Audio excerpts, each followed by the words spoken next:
Build your network intentionally. So, hindi lahat ng friends ay for keeps.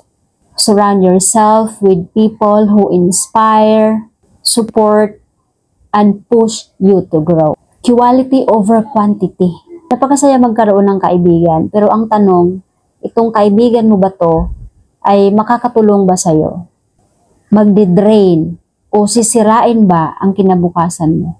Piliin ang totoong kaibigan. Yung priority, ang growth at improvement.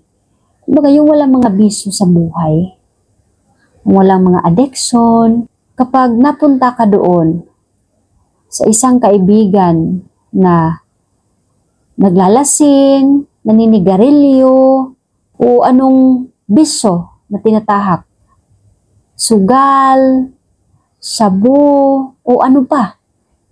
Alam naman natin na hindi yon nakakatulong sa katawan, hindi nakakatulong sa future niya. So, ibig sabihin, hindi yon makakatulong sa'yo. Kaya, ikaw, para matulungan mo yung kaibigan mo na nalihis ng landas, baka ikaw yung solusyon.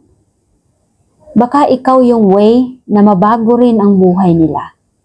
So, choose yourself and choose to be a good person and be an example to the people around you.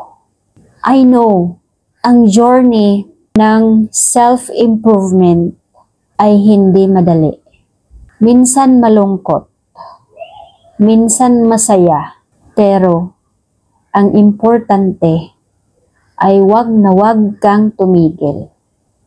Kasi walang bagay na madaling gawin, lalong-lalo na kapag hindi pa natin napagdaanan yun.